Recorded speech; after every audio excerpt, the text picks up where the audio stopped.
আমার কেন জানি সবসময় সময় কম থাকে, সব সময় অল দ্য টাইম আসলে 3 বাচ্চা নিয়ে পড়াশোনা নিয়ে আসলে ওইরকম প্ল্যান করে কোনো কিছুই কখনো করা হয়ে ওঠে না। আর আমি একটু এমনই মেসি, ভাল লাগে না।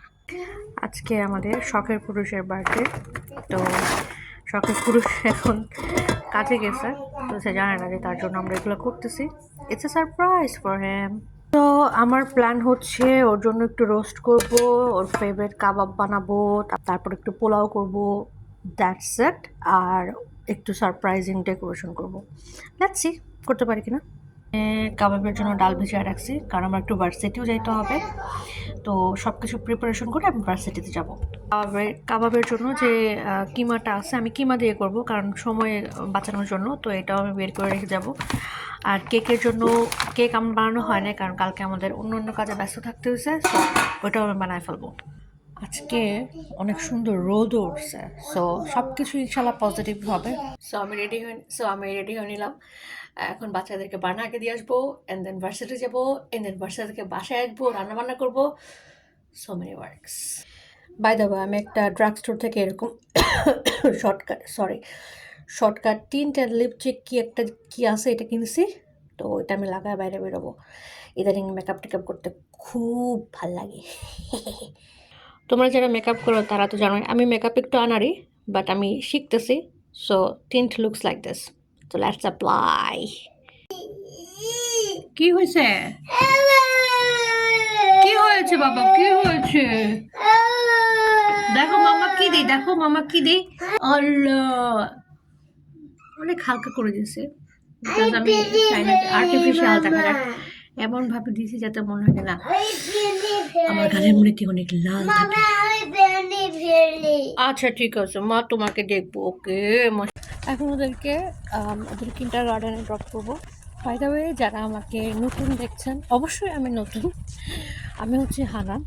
আমি গত 3 বছর ধরে নরওয়েতে আছি। বাচ্চা থাকলে কথা বলা আসলে খুব কষ্ট।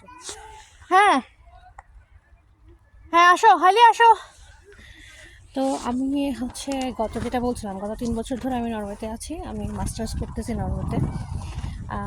তো আমি 3 সন্তানের জননী।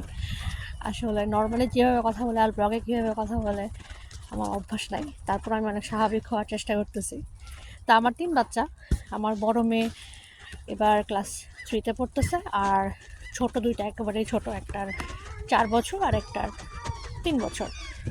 এই তো ওরা কিন্ডার গার্ডেনে যায়, এখানে যে ডে কেয়ার আছে ওখানে যায়, কারণ আমার তো স্টাডি কন্টিনিউ করতে হচ্ছে। সো আর বাচ্চাদের বাবা তো জব করে, তো এই জন্য ওদেরকে ডে কেয়ারে রেখে কয়েক ঘন্টার জন্য রেখে আমার কাজটা সেরে আমি আবার এসে পিক করি আর কি।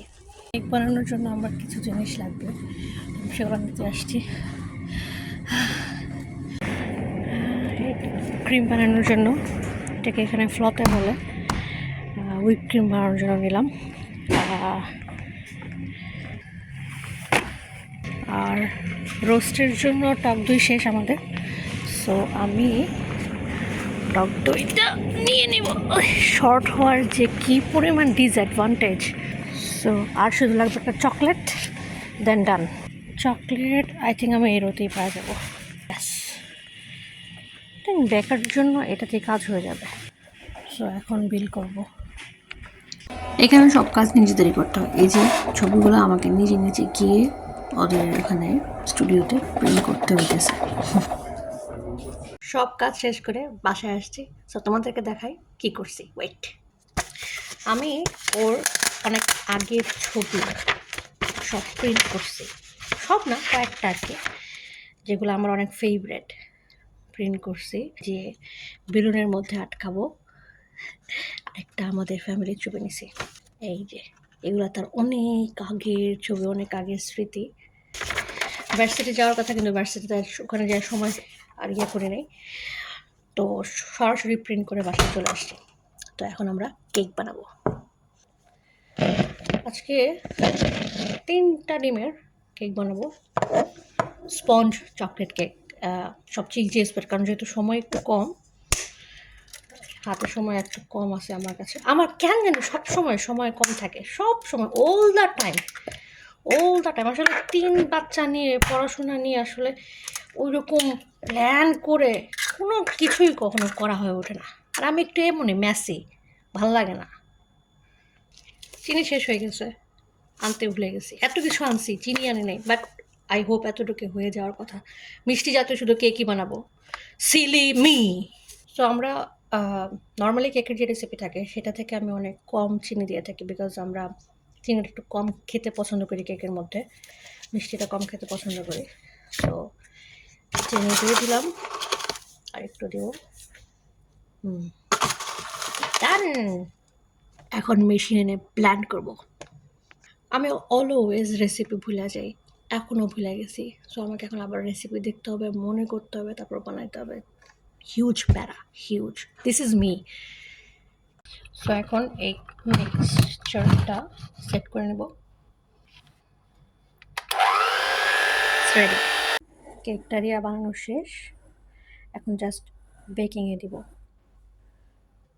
বিসমিল্লাহ, বিসমিল্লাহ। সুন্দর হয়ে চলে এসো। তাড়াহুড়ার কাজ ভালো। আমার মাথার চিপা থেকে বুদ্ধি বের করে ওয়ান টাইম প্লেট দিয়ে ব্যানার বানায় ফেলছি। This is the easiest thing. Then roast করলাম, অ্যান্ড দেন ওই যে ওই ম্যাশটা, এই মেশিনটা ছিল দেখে আমি হচ্ছে এই ম্যাশটা পরিষ্কার করতে পারছি। সো যারা দেশের বাইরে আছেন বা দেশে আছে, অবশ্যই এরকম একটা মেশিন মাস্ট। এরপর কাবাবের জন্য যে প্রিপারেশনটা করে রাখছিলাম সেটা ম্যাশ করলাম, বেলুন ডান।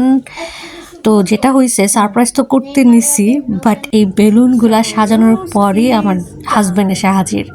তো পরে কী করলাম, ওরা বসায় রেখেই সব রান্না শেষ করতে, যে কাবাব থেকে শুরু করে কেক থেকে শুরু করে, যদিও দেখা নেই ও তখন কাজ থেকে আসছে, ও রেস্ট করতেছিল, ও হচ্ছে পাশের রুমে শুয়েছিল। তাই আমি বলছি যাক, এটাই বাচ্চারা মনে করবে যে না বাবাকে আমরা সারপ্রাইজ দিছি। তো এই তো থ্যাংক ইউ সো মাচ। নামাজ পড়তে যাও না, ওটার জন্য স্পেশাল আতর নামাজের জন্য।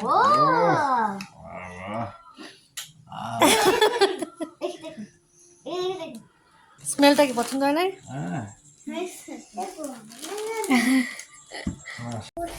এরপর টুকিটাকি যে কাজগুলো ছিল, যেমন বেগুন ভাজাটা রেডি করা, সালাদ, ডিম সিদ্ধ, তারপর টেবিল সাজানো, বেরেস্তা দেওয়া, মানে ফিনিশিং যেটাকে বলা, সমাপ্তি, সব কিছু করতেছিলাম আস্তে আস্তে।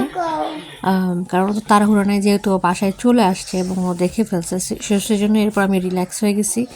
এরপর আমি সুন্দর সময় নিয়ে আস্তে আস্তে আস্তে আস্তে সব কিছু করতে আরম্ভ করছি। আর আমার এই কাজে সব থেকে বেশি আমাকে হেল্প করছে আমার মেয়ে। সো তাকে আমার স্পেশাল থ্যাঙ্কস দিতেই হয় 100%। আর মোট কথা বলতে, এই লোকটার জন্য আমি যতই করব ততই কম আমার কাছে মনে হবে, কারণ সে তার ফ্যামিলির জন্য যা যা করে, আমার অলওয়েজ কেন জানি মনে হয় আমি সবসময় আমার দ্বারা হয় না। তো সব কিছু শেষ করে খুবই টায়ার্ড, এক্সট্রিমলি টায়ার্ড ছিলাম আমি, এবং আমি দেখতেছিলাম বেলুনগুলো কি সুন্দর লাগতেছে। যদিও এটা অনেক আগের কনসেপ্ট, বাট আমার কখনো করা হয়নি, আমার প্রথম করা হয়েছে।